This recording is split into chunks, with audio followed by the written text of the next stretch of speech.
Hi friends, welcome back to my channel. ರೂನಿಂಗ್ ಏಮಿಯೋ ಜೊತೆ ಒಳಗಡೆ ಹೋಗೋದಕ್ಕೆ ಕಾಂಪೌಂಡ್ ಹತ್ಕೊಂಡು ಬರ್ತಿರ್ಬೇಕಾದ್ರೆ ಅವಳ ಪ್ಯಾಂಟು ಅರ್ಧೋಗುತ್ತೆ. ಆ ಸೌಂಡನ್ನ ಏಮಿಯೋ ಕೂಡ ಕೇಳಿಸ್ಕೊತಾನೆ. ಅವನಿಗೆ ಅರ್ಥ ಆಗುತ್ತೆ ರೂನಿಂಗ್ ಪ್ಯಾಂಟ್ ಅರ್ಧೋಗಿದೆ ಅಂತ. ಅಲ್ಲೇ ಇದ್ದ ಏಲಿಯನ್ ಅವರಿಬ್ರಿಗೂ ಬಾಯ್ ಅಂತ ಹೇಳಿ ಅಲ್ಲಿಂದ ಹೊರಟೋಗ್ತಾನೆ. ರೂನಿಂಗ್ ಕಾಂಪೌಂಡಿಂದ ಕೆಳಗಡೆ ಇಳಿತಾ ಇರಲ್ಲ. ಏಮಿಯೋನ ಅಲ್ಲಿಂದ ಹೋಗೋದಕ್ಕೆ ಹೇಳ್ತಾಳೆ. ಆಗೋನು ಅವನ ಜಾಕೆಟನ್ನ ಬಿಚ್ಚಿ ರೂನಿಂಗ್ ಸೊಂಟಕ್ಕೆ ಕಟ್ಟುತ್ತಾನೆ. ಇಬ್ರು ಸ್ವಲ್ಪ ಹತ್ರ ಇರೋದ್ರಿಂದ ರೊಮ್ಯಾಂಟಿಕ್ ಮೂಮೆಂಟು ಕ್ರಿಯೇಟ್ ಆಗುತ್ತೆ. ರೂನಿಂಗ್ ಕೇಳ್ತಾಳೆ, ನಿನ್ಗೆ ಗೊತ್ತಾಯ್ತು? ಆಗ ಹೇಲಿಯನ್ ಹೇಳ್ತಾನೆ, ನಾನು ಸೌಂಡ್ ಕೇಳಿಸ್ಕೊಂಡೆ. ಆಗ ರೂನಿಂಗ್ ಹೇಳ್ತಾಳೆ, ಈ ವಿಷಯನ ನಿಮ್ಮ ಅಣ್ಣನ್ಗೆ ಹೇಳ್ಬೇಡ. ಆಗ ಏಮಿಯೋ ಅವಳನ್ನ ರೇಗ್ಸೋದಕ್ಕೆ ಹೇಳ್ತಾನೆ, ನಾನು ಈ ವಿಷಯನ ಅಣ್ಣನ್ಗೆ ಹೇಳ್ತೀನಿ. ಆಗ ಮತ್ತೆ ಅವರಿಬ್ರು ಫೈಟ್ ಮಾಡೋದಕ್ಕೆ ಶುರು ಮಾಡ್ತಾರೆ. ಸ್ವಲ್ಪ ಸಮಯ ಆದ್ಮೇಲೆ ಏಮಿಯೋಗೆ ಥ್ಯಾಂಕ್ಸ್ ಹೇಳಿ ರೂಮಿಗೆ ವಾಪಸ್ ಬಂದು ಮಲ್ಕೋತಾಳೆ. ಅದನ್ನ ಶೈನ್ ನೋಡ್ತಾಳೆ. ಇನ್ನು ಕೂಡ ರೂನಿಂಗ್ ಮೇಲೆ ತುಂಬಾನೇ ಕೋಪ ಮಾಡ್ಕೊಂಡಿರ್ತಾಳೆ.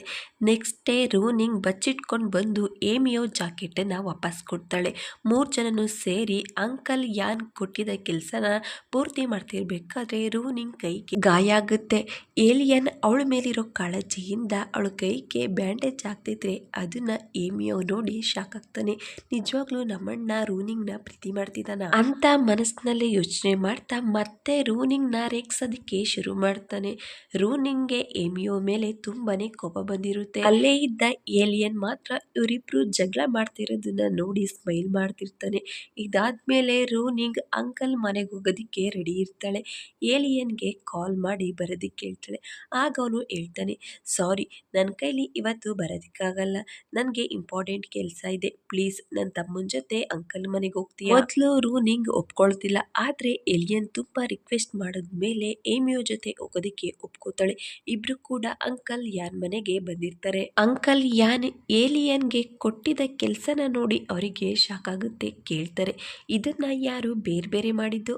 ಆಗ ರೂನಿಂಗ್ಗೆ ಸ್ವಲ್ಪ ಭಯ ಆಗುತ್ತೆ. ಅವಳು ಹೇಳ್ತಾಳೆ, ಏಲಿಯನ್ ತಮ್ಮ ಏಮಿಯೋ. ಈ ಬಣ್ಣನ ಪ್ರಿಪೇರ್ ಮಾಡಿದ್ದು ಏಲಿಯನ್, ಆದ್ರೆ ಇದಕ್ಕೆ ಸಹಾಯ ಮಾಡಿದ್ದು ಏಮಿಯೋ. ಅವನೇ ಈ ಕಲರ್ನ ಬೇರೆ ಬೇರೆ ಮಾಡಿದ್ದು. ಅಂಕಲ್ ಯಾನ್ ಕೋಪದಿಂದ ರೂನಿಂಗ್ ನ ನೋಡ್ತಾ ಏಮಿಯೋನ ಬರೋದಿಕ್ಕೆ ಹೇಳಿ, ಈ ಕಲರ್ನ ಯಾಕೆ ಬೇರೆ ಬೇರೆ ಮಾಡಿದೆ? 2 ಕಲರು ಸೇಮೇ ಇದೆಯಲ್ಲ ಅಂತ ಹೇಳಿ ರೀಸನ್ ನ ಕೇಳ್ತಾರೆ. ಆಗ ಏಮಿಯೋ ಹೇಳ್ತಾನೆ, ಈ ಕಲರ್ಸ್ ಸೇಮೇ ಇಲ್ಲ, ನೀವೇ ನೋಡಿ, ಇದು ಸ್ವಲ್ಪ ಡಾರ್ಕ್ ಆಗಿದೆ, ಇದು ಸ್ವಲ್ಪ ಲೈಟ್ ಆಗಿದೆ. ಅಂಕಲ್ ಯಾನ್ಗೆ ಅವನ ಮಾತನ್ನ ಕೇಳಿ ಶಾಕ್ ಆಗುತ್ತೆ. ಮತ್ತೆ ಬೇರೆ ಕಲರ್ನ ತಗೊಂಡ್ ಬಂದ್ ಕೊಟ್ಟು ಇದನ್ನ ಬೇರೆ ಮಾಡು ಅಂತ ಹೇಳ್ತಾರೆ. ಆಗ ರೂನಿಂಗ್ಗೆ ಅಂಕಲ್ ನಡ್ಕೋತಿರೋದನ್ನ ನೋಡಿ ಅವಳಿಗೆ ಟೆನ್ಷನ್ ಆಗುತ್ತೆ. ಏಮಿಯೋ ಅಂಕಲ್ ಯಾನ್ ಕೊಟ್ಟಿದ್ದ ಕಲರ್ಸ್ ನ ಸರಿ ಮಾಡ್ತಾನೆ.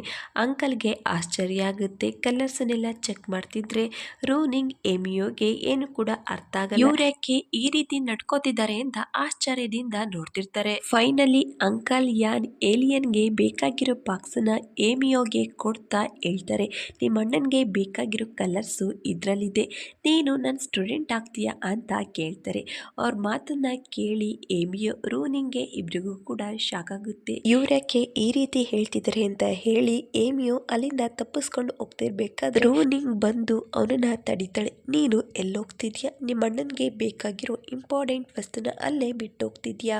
ಆಗ ಏಮಿಯೋ ಹೇಳ್ತಾನೆ, ಈಗ ಮಾಡಿರೋದೇ ಜಾಸ್ತಿ ಆಗಿದೆ, ನಾನ್ ಮತ್ತೆ ಸಿಕ್ಕಾಕೊಳ್ಳೋದಿಲ್ಲ, ನನಗೆ ಇದ್ರಲ್ಲೆಲ್ಲ ಇಂಟ್ರೆಸ್ಟ್ ಇಲ್ಲ, ಅಂಕಲ್ ಯಾನ್ ಸ್ಟೂಡೆಂಟ್ ಆಗೋದಿಲ್ಲ ಅಂತ ಹೇಳಿ ಅಲ್ಲಿಂದ ಹೊರಟೋಗ್ತಾನೆ. ಮತ್ತೆ ದಾರಿಲಿ ಹೋಗ್ತಿರ್ಬೇಕಾದ್ರೆ ರೂನಿಂಗ್ ಅವನಿಗೆ ಅರ್ಥ ಮಾಡ್ಸೋದಿಕ್ಕೆ ಟ್ರೈ ಮಾಡ್ತಿರ್ತಾಳೆ. ಆಗ ಅಲ್ಲೇ ಇದ್ದ ಒಬ್ಬ ಅಂಕಲ್ಲು, ನನ್ನ ಮೊಮ್ಮಗ ನೀರೊಳಗಡೆ ಬಿದ್ದೋಗಿದ್ದಾನೆ, ಪ್ಲೀಸ್ ಅವನನ್ನ ಕಾಪಾಡಿ ಅಂತ ಕೇಳ್ಕೊತಿರ್ತಾರೆ. ಆಗ ಏಮಿಯೋ ಸಡನ್ ಆಗಿ ನೀರೊಳಗಡೆ ಬಿದ್ದೋಗ್ತಾನೆ. ಆದ್ರೆ ಮುಂದೆ ಏನಾಗುತ್ತೆ ಅಂತ ನಮ್ಗೆ ತೋರಿಸೋದಿಲ್ಲ. ನೆಕ್ಸ್ಟ್ ರೂನಿಂಗ್ ಏಮಿಯೋ ಇಬ್ರು ಕೂಡ ಕ್ಯಾಂಪ್ಗೆ ವಾಪಸ್ ಬರ್ತಾರೆ. ಟೀಚರ್ ಅವರಿಬ್ರು ಬಚ್ಚಿಟ್ಕೊಂಡು ಹೊರಗಡೆ ಹೋಗಿರೋದಕ್ಕೆ ಚೆನ್ನಾಗಿ ಬೈತಾ ಇರ್ತಾರೆ. ಆಕ್ಚುಲಿ ಶೈನ್ ಟೀಚರ್ ಹತ್ರ ರೂನಿಂಗ್ ನ ಸಿಕ್ಕಾಕ್ಸೋದಿಕ್ಕೆ ಅವಳ ಮೇಲೆ ಕಂಪ್ಲೇಂಟ್ ಮಾಡಿರ್ತಾಳೆ. ಆದ್ರೆ ಅವಳಿಗೆ ಗೊತ್ತಿರೋದಿಲ್ಲ ರೂನಿಂಗ್ ಜೊತೆ ಏಮಿಯೋ ಕೂಡ ಹೊರಗಡೆ ಹೋಗಿದ್ದಾನೆ ಅಂತ. ಅದೇ ಸಮಯಕ್ಕೆ ಒಬ್ಬ ವ್ಯಕ್ತಿ ಫೋನ್ ಮಾಡಿ ಹೇಳ್ತಾರೆ, ನಿಮ್ ಸ್ಟೂಡೆಂಟ್ ಇಬ್ರು ನನ್ನ ಮೊಮ್ಮಗನ ಕಾಪಾಡಿದ್ದಾರೆ, ಪ್ಲೀಸ್ ಅವರಿಗೆ ಬೈಬೇಡಿ, ನಾನು ಅವರಿಗೆ ಸನ್ಮಾನ ಮಾಡಬೇಕು ಅಂತ ಅನ್ಕೊಂಡಿದ್ದೀನಿ. ಆಗ ಟೀಚರ್ಗೆ ತುಂಬಾನೇ ಖುಷಿ ಆಗುತ್ತೆ. ನಿಜವಾಗ್ಲೂ ನೀವು ಒಬ್ರು ಪ್ರಾಣ ಉಳಿಸಿದಿರಾ? ಆಗ ರೂನಿಂಗ್ ಏಮಿಯೋ ಹೌದು ಅಂತ ಹೇಳ್ತಾರೆ. ಅವರಿಗೆ ಯಾವುದೇ ರೀತಿ ಪನಿಷ್ಮೆಂಟ್ ಕೊಡಲ್ಲ. ನೆಕ್ಸ್ಟ್ ಡೇ ಅವರಿಗೆ ಸನ್ಮಾನ ಇರುತ್ತೆ. ಆಗ ಟೀಚರ್ ಅವ್ರ ಸ್ಟೂಡೆಂಟ್ಸು ಎಷ್ಟು ಗ್ರೇಟ್ ಅಂತ ಹೇಳಿ ಅವ್ರ ಬಗ್ಗೆ ಹೊಗಳುತ್ತಾ ಮಾತಾಡ್ತಿರ್ತಾರೆ. ಆಗ ಗೊತ್ತಾಗುತ್ತೆ ಅವರು ಒಂದು ನಾಯಿ ಪ್ರಾಣನ ಕಾಪಾಡಿದ್ದಾರೆ ಅಂತ. ಅದನ್ನ ಕೇಳಿ ಸ್ಟೂಡೆಂಟ್ಸ್ ಎಲ್ಲ ನಗೋದಕ್ಕೆ ಶುರು ಮಾಡ್ತಾರೆ. ಆದ್ರೆ ಅವರಿಬ್ರು ಅದನ್ನ ಎಕ್ಸೆಪ್ಟ್ ಮಾಡ್ತಾರೆ, ಇದೊಂದು ಒಳ್ಳೆ ವಿಷಯ ಅಂತ. ಏಲಿಯನ್ ಅವರಿಬ್ರದ್ದು ಫೋಟೋ ತೆಗಿತಾನೆ. ಶೈನ್ ಹಿಂದೆ ಇಬ್ರು ಹುಡುಗಿರಿರ್ತಾರೆ. ಅವರು ಏಮಿಯೋ ರೂನಿಂಗ್ ಬಗ್ಗೆ ಮಾತಾಡ್ತಿರ್ತಾರೆ. ಇವರಿಬ್ರು ಜೋಡಿ ನೋಡೋದಕ್ಕೆ ಎಷ್ಟು ಚೆನ್ನಾಗಿದೆ, ಫ್ಯೂಚರ್ ಅಲ್ಲಿ ಇವರಿಬ್ರು ಕಪಲ್ಸ್ ಆಗಬಹುದು.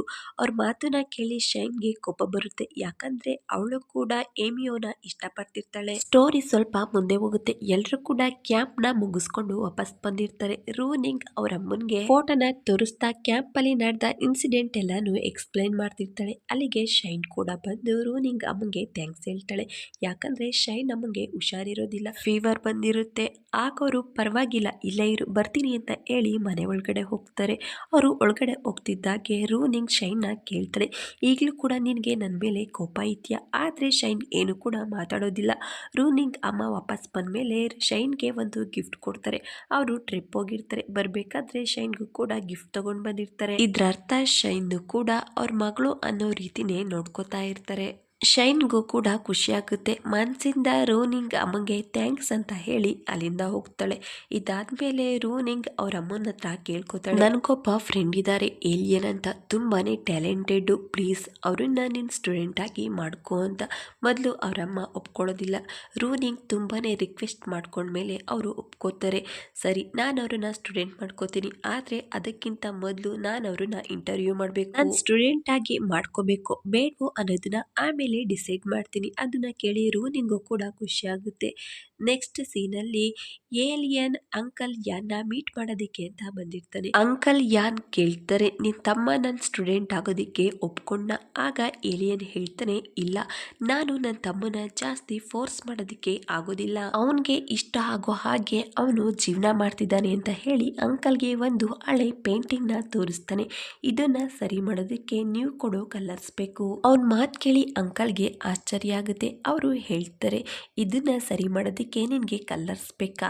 ಅದಕ್ಕೆ ನಾನು ನಿನ್ ತಮ್ಮನ್ನ ಸ್ಟೂಡೆಂಟ್ ಮಾಡ್ಕೋಬೇಕು ಅಂತ ಅನ್ಕೊಂಡಿದ್ದು, ಅವನಲ್ಲಿ ಬೇರೆನೇ ರೀತಿಯ ಟ್ಯಾಲೆಂಟ್ ಇದೆ, ನನಗೂ ವಯಸ್ಸಾಯ್ತು, ಇನ್ನೆಷ್ಟು ದಿವಸ ಅಂತ ಬದುಕಿರ್ತೀನಿ, ನನ್ನಲ್ಲಿರೋ ಸ್ಕಿಲ್ನ ಬೇರೆ ಯಾರಿಗಾದ್ರೂ ಕೊಡ್ಬೇಕು ಅನ್ಕೊಂಡೆ. ನಾವ್ ಅವನಿಗೆ ಬಲವಂತ ಮಾಡಿ ಕಲ್ಸೋದಿಕ್ ಹೋದ್ರೆ ಕಲಿಯೋದಿಕ್ಕೆ ಏಮಿಯೋಗೆ ಮನ್ಸ್ ಬರಲ್ಲ, ಆಗ ನಮಗೂ ಕೂಡ ಕಲ್ಸೋದಿಕ್ಕೆ ಇಷ್ಟ ಆಗೋದಿಲ್ಲ, ಪರವಾಗಿಲ್ಲ ಬಿಡು, ಅವನನ್ನ ಫೋರ್ಸ್ ಮಾಡೋದು ಬೇಡ ಅಂತ ಹೇಳ್ತಾರೆ. ಅವ್ರ ಮಾತನ್ನ ಕೇಳಿ ಏಲಿಯನ್ ಸೈಲೆಂಟ್ ಆಗ್ತಾನೆ. ಸ್ವಲ್ಪ ಸಮಯ ಆದ್ಮೇಲೆ ಏಲಿಯನ್ ಹೊರಗಡೆ ಬರ್ತಾನೆ. ಅವನ ಕೈಲಿ ಕಲರ್ ಬಾಕ್ಸ್ ಇರುತ್ತೆ. ಫೈನಲಿ ಅಂಕಲ್ ಯಾನ್ ಅವನಿಗೆ ಆ ಕಲರ್ನ ಕೊಟ್ಟಿರ್ತಾರೆ. ಅದನ್ನ ನೋಡಿ ಏಮಿಯೋಗೂ ಖುಷಿ ಆಗುತ್ತೆ. ಇಬ್ರು ದಾರಿಲಿ ಬರ್ತಿರ್ಬೇಕಾದ್ರೆ ಏಲಿಯನ್ಗೆ ಅಂಕಲ್ ಯಾನ್ ಹೇಳಿದ ಮಾತೆ ನೆನಪಾಗ್ತಿರುತ್ತೆ. ಏಮಿಯೋ ಕೇಳ್ತಾನೆ, ಅಣ್ಣ ಏನಾಯ್ತು, ಯಾಕೆ ಬೇಜಾರಲ್ಲಿದ್ದೀರಾ?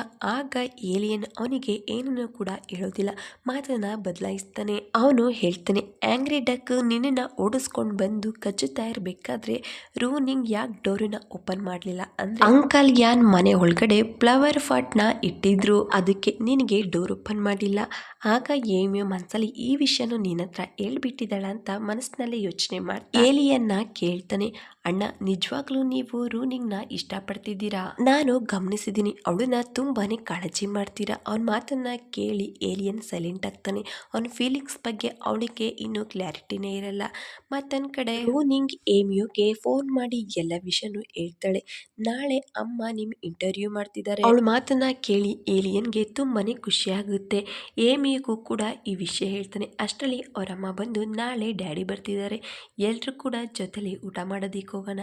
ಅದನ್ನ ಕೇಳಿ ಎಲ್ರಿಗೂ ಕೂಡ ಖುಷಿ ಆಗುತ್ತೆ. ಅಷ್ಟರಲ್ಲಿ ಫೋನ್ ಬರುತ್ತೆ. ಅವ್ರ ಡ್ಯಾಡಿ ಬರ್ತಾ ಇಲ್ಲ ಅನ್ನೋ ವಿಷಯ ಗೊತ್ತಾಗುತ್ತೆ. ಅದನ್ನ ಕೇಳಿ ಎಲ್ರಿಗೂ ಕೂಡ ಬೇಜಾರಾಗುತ್ತೆ. ನಿಜ ಹೇಳ್ಬೇಕು ಅಂದ್ರೆ ಅವ್ರ ಡ್ಯಾಡಿ ಫ್ಯಾಮಿಲಿಗೆ ಕಡಿಮೆ ಸಮಯ ಕೊಡ್ತಿರ್ತಾರೆ. ಮತ್ತೊಂದ್ ಕಡೆ ರೂನಿಂಗ್ ಯಾವ ಬಟ್ಟೆ ಹಾಕೊಳ್ಳಿ ಅಂತ ಚೆಕ್ ಮಾಡ್ತಿರ್ತಾಳೆ.